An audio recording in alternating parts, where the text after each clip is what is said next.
Hadis tentang masalah ahlul bait itu diucapkan oleh Rasulullah bukan untuk ahlul bait, tapi untuk orang-orang lain supaya mencintai ahlul bait.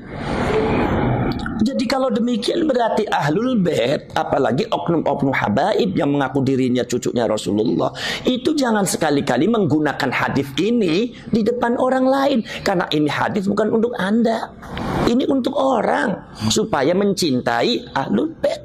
Assalamualaikum warahmatullahi wabarakatuh. Waalaikumsalam warahmatullahi wabarakatuh. Ini Gus, kita bersama sahabat-sahabat kesini silaturahim ya. Mau ya tanya-tanya lah. Kaitannya panjenengan ini belum mengeluarkan statement Gus tentang sekarang yang lagi viral di media sosial. Apa? Kaitannya tentang ya itu mengaku-ngaku cucu Rasulullah, ya mengaku nasab, ya membangga-banggakan nasab. Itu menurut panjenengan bagaimana itu Gus? Assalamualaikum warahmatullahi wabarakatuh. Waalaikumsalam warahmatullahi wabarakatuh. Zaman sekarang memang yang sedang viral itu adalah ada oknum habaib yang membangga-banggakan nasabnya kepada Rasulullah.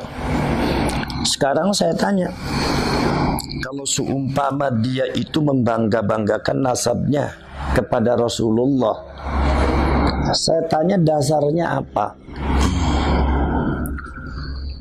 Kalau seumpama ada yang mengatakan dasarnya Quran, iya ada Quran. Kalau dasarnya hadis, saya tahu hadisnya ada. Tapi dasarnya apa? Ini adalah akibat orang tersebut tidak memahami konteks hadisnya Rasulullah. Ini akibat pemahaman keilmuannya tidak nyambung dengan para ulama. Sanad itu nggak penting matanya saja, tapi yang penting lagi pemahamannya harus nyambung, muttasil. Jangan cuma sanadnya, bukan sekedar qiraatul Qur'annya, tapi fahmul Qur'annya. Itu harus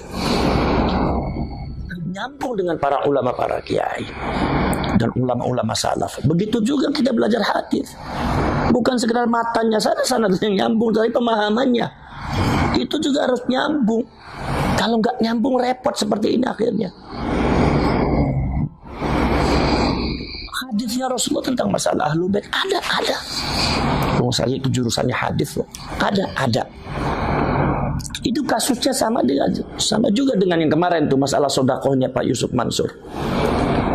Ada enggak dalilnya dalam Al-Quran? Ada. Anfiqu mimma razaqakumullah. Ada. Hadisnya ada tidak? Ada. Tetapi saya katakan orang-orang yang membawa Al-Quran dan hadis untuk meminta sodako kepada orang lain, ini orang jahil. Kalau ada oknum habaib atau orang yang mengaku dirinya cucunya Rasulullah, membangga-banggakan nasabnya di depan orang lain, ini orang jahil. Orang yang sanad keilmuannya, pemahaman keilmuannya tidak nyambung dengan ulama-ulama salaf. Tidak seperti itu. Kalau dibilang hadisnya ada.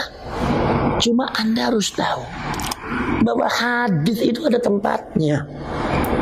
Quran itu ada tempatnya. Likulli maqalin maqam. Setiap semua ucapan itu ada tempatnya. Hadis tentang masalah ahlul bait itu diucapkan oleh Rasulullah bukan untuk ahlul bait, tapi untuk orang-orang lain supaya mencintai ahlul bait. Jadi kalau demikian berarti ahlul bait, apalagi oknum-oknum habaib yang mengaku dirinya cucunya Rasulullah, itu jangan sekali-kali menggunakan hadis ini di depan orang lain, karena ini hadis bukan untuk Anda, ini untuk orang supaya mencintai ahlul bait. Contohnya begini, Al-Quran dengan hadis tentang masalah fadilah sodako itu bukan untuk orang yang minta sodako. Tetapi untuk orang yang mau memberi sedekah. Jadi jangan sekali-kali Anda itu kalau semua membuat proposal atau ingin dapat sedekah dari orang lain, itu kemudian dalilnya Al-Quran dan hadis ini. Ini namanya godam orang suruh sedekah dengan Al-Quran dan hadis. Inilah orang jahil, orang sesat, orang yang pemahaman dan penalaran keilmuannya tidak mutasil, tidak nyambung dengan para ulama salafus saleh, tidak nyambung. Maka dari itu jangan sampai seperti itu. Jadi jangan sampai ini disalahgunakan orang lain. Mengaku dirinya bahwa saya itu ini kata Rasulullah seperti ini sekarang. Loh, ini hadis bukan untuk Anda. Ini hadis untuk orang supaya mencintai Ahlul Bait. Apalagi nasab daripada Ba'alwi ini lagi dipermasalahkan, ya kan? Masih banyak dipermasalahkan, ya. Nah ini makanya jangan suka seperti itu. Ini bisa-bisa menjatuhkan nilai daripada hadisnya Rasulullah itu sendiri. Nilainya jadi jatuh gara-gara Anda, karena Anda salah menempatkan. Nilai Al-Quran dan hadis tentang sedekah bisa-bisa jatuh gara-gara Anda, karena Anda tidak bisa menempatkan.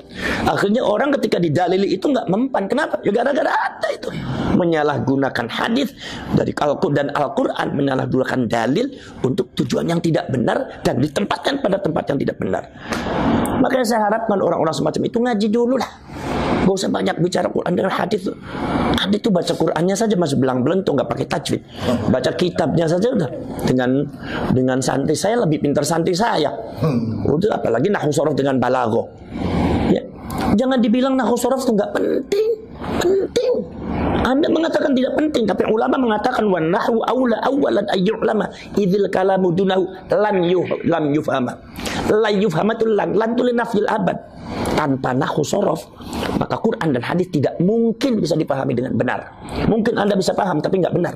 Contohnya ya seperti tadi, membanggakan nasab dengan hadisnya Rasulullah, meminta sedekah dengan hadisnya Rasulullah dan Al-Quran. Ini gara-gara Anda tidak benar memahaminya. Kenapa? Anda tidak belajar, ilmunya tidak nyambung, pemahaman Quran dan hadisnya tidak nyambung dengan ulama salaf. Inilah perlunya sanad di dalam Nahdlatul Ulama di pesantren itu selalu ada, bukan sekedar matanya saja, tetapi juga adalah pemahamannya. Jadi jelas nggak benar kalau ada habaib semata itu penyelewengan makna hadis. Itu bisa disebut bisa penipuan atas nama agama itu. Nggak boleh. Seperti halnya juga oknum-oknum yang meminta sedekah untuk menggunakan Al-Quran hadis. Ini sudah penipuan mengatasnamakan agama. Ini sudah penyelewengan makna dalil ini. Nggak boleh seperti itu. Dosa, dosa jelas dosa. Sangat berdosa sekali. Tapi kalau orang semacam itu yang nggak ngaku dosa, udah biarin aja. Urusan dia dengan Allah, ya orang jahil namanya juga. Orang jahil tuh yang nggak tahu kalau dirinya salah juga nggak tahu. Nah itu seperti itu cara. Makanya belajar dulu lah yang benar. Belajar hadis yang benar, nahwu sorof yang benar. Nahwu sorof yang benar. Jangan dibilang, oh itu kan rafa nasab kan sama aja itu biasa. Jangan Anda bilang biasa. Innallaha bari'um minal musyrikin wa rasulah. Ini harus wa rasulah. Sesungguhnya Allah dan Rasulnya tidak bertanggung jawab terhadap orang-orang musyrik. Coba kalau dibaca wa rasulih, innallaha bari'um minal musyrikin wa rasulih. Jadi sesat. Sesungguhnya Allah tidak bertanggung jawab terhadap orang musyrik dan Rasulnya. Berarti Rasulnya berarti sesat. Ini pemahaman salah gara-gara apa? I'rabnya salah. Makanya yang namanya i'rab itu sangat penting di nahwu sorof itu.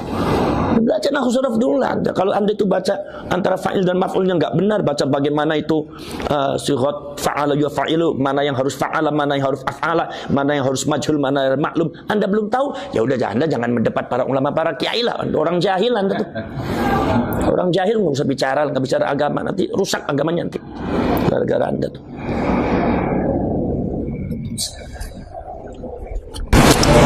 Ini sih Gus, kaitannya tentang katanya ada salah satu oknum ya Habib berkata bahwa kalau satu orang Habib bodoh itu lebih utama ketimbang 70 ulama atau kiai alim. Itu sebetulnya bukan Habib bodoh itu. Kalau ada Habib yang bicara seperti itu, oknum Habib bicara seperti itu salah itu. Oh, iya. Bukan Habib, itu ada kata-kata ulama itu syarif.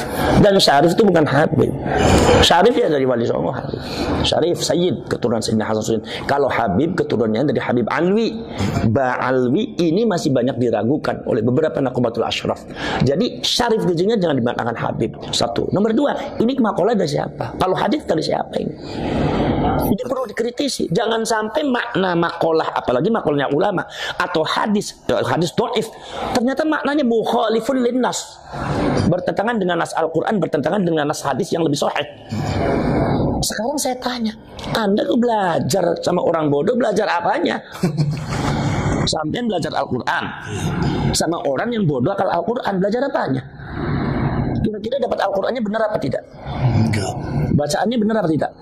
Maknanya, fahamannya, pemahamannya benar apa tidak? Belajar dari orang bodoh, belajar apanya? Ini berarti hadis ini kalaupun dhaif, kalau pilih hadis dhaif, mukhalifun linnas, itu bisa dianggap batal. Maudhu. Bukan maudhu. Beda lagi kalau maudhu. Anda kalau nggak ngerti hadis jangan bicara hadis. Seperti itu. Ya, jadi artinya apa namanya? Kalau Anda itu kalau semua belajar pada orang alim yang benar ya Rasulullah itu. Belajar sama orang alim. Al ulama warasatul anbiya, bukan al habaib, bukan al quraba yang dekat, bukan. Al ulama warasatul anbiya, itu yang harus diterima kita. Siapapun yang alim, baik itu dari dzurriyyatur rasul atau bukan dzurriyyatur rasul, belajarlah kalian kepada orang alim. Ya, kalau ada dzurriyyatur rasul enggak alim, ya jangan belajar, tapi kita tetap menghormati sebatas penghormatan biasa, jangan terlalu hulat, jangan terlalu keterlaluan, sebab nanti hulat itu jelas nggak bagus. Innallaha la yuhibbul mu'tadin. Gusti Allah itu tidak menyukai orang-orang yang melewati batas, melampaui batas, keterlaluan apa sehingga seolah-olah selain ini salah semua, yang benar adalah ini. Nggak boleh seperti itu. Ya, itu. Dah. Tanya lagi. Ada lagi, Gus. Ya. Ada yang mengatakan bahwa keabsahan nasab Balawi itu diragukan, yaitu dari Kiai Imaduddin Usman Al-Bantani. Beliau mengeluarkan sebuah tesis ilmiah tentang nasab, bahwa nasab Ba'alawi itu tidak nyambung kepada Rasulullah. Sementara kita tahu bahwa di nasab Ba'alawi itu kan juga banyak ulama-ulama besar, Gus. Salah satu contoh dari Habib Ali Kuitang, Habib Soleh Tanggul, nah yang masih hidup Habib Lutfi, juga Habib-Habib lainnya.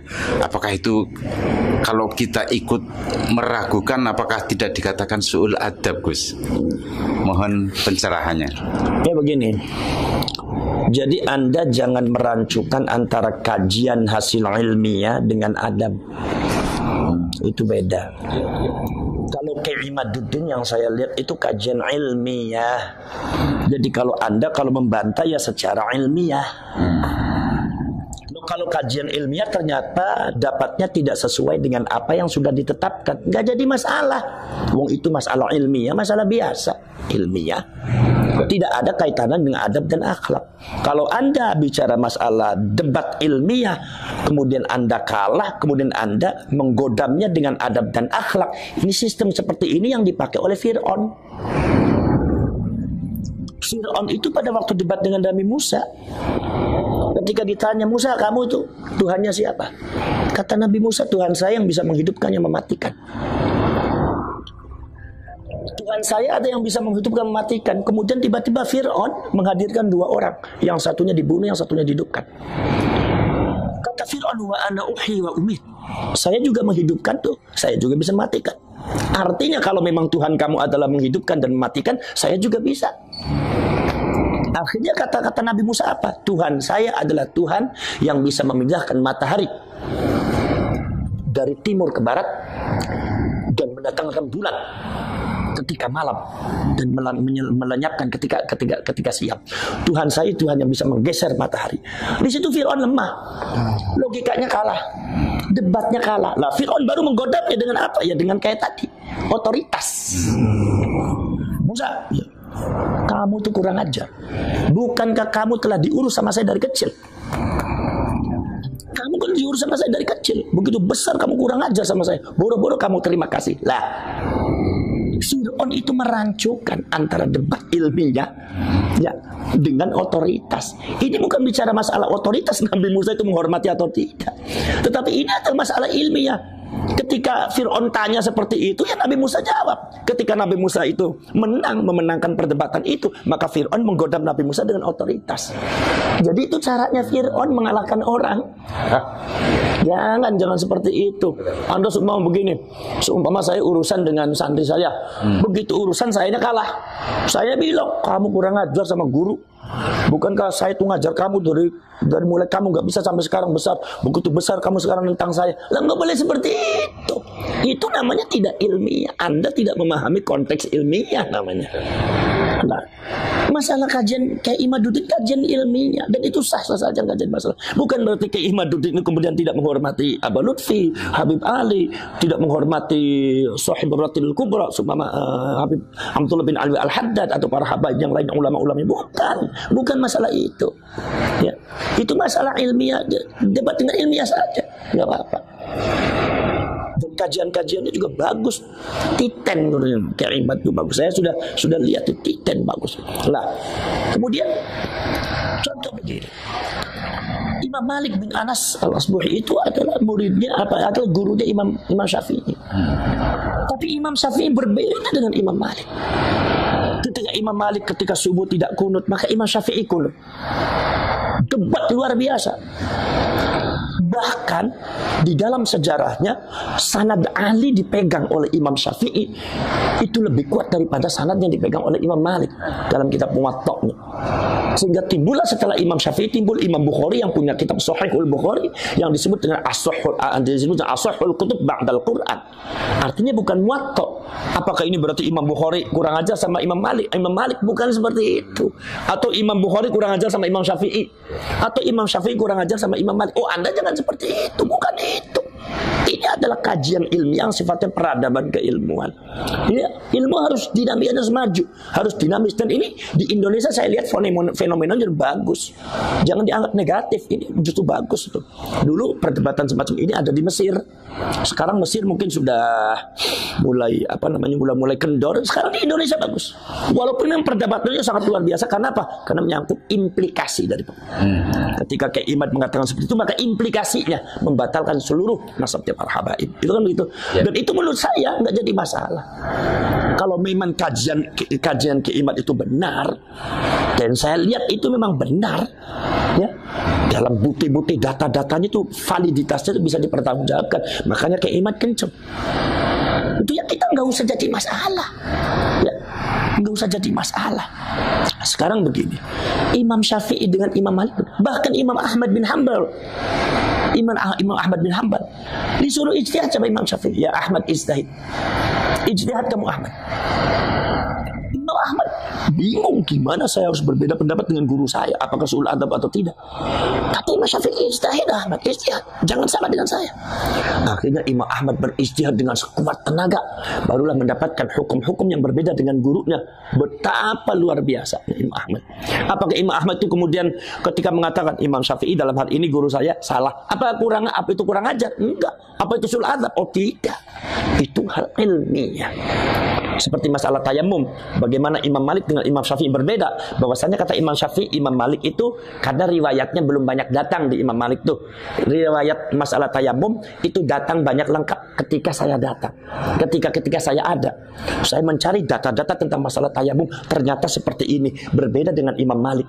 Berbeda pada waktu di guru saya belum lengkap ini hadisnya. Itu bukan berarti Imam Syafi'i itu suul adab terhadap Imam Malik, bukan, jangan dimaknai seperti itu. Ini bicara masalah agama, ini bicara masalah konteks ilmiah. Jadi kalau Anda bantah saja secara ilmiah, nggak usah dengan pakai narasi kebencian, kemudian juga dengan pakai podcast yang nggak benar. Anda datang ke Kiai Imad ngadakan debat ilmiah, saksinya mana? Tapi kalau debat saya minta ya lawannya yang selevel gitu. Kalau lawannya ya Allah, yang lawannya yang datang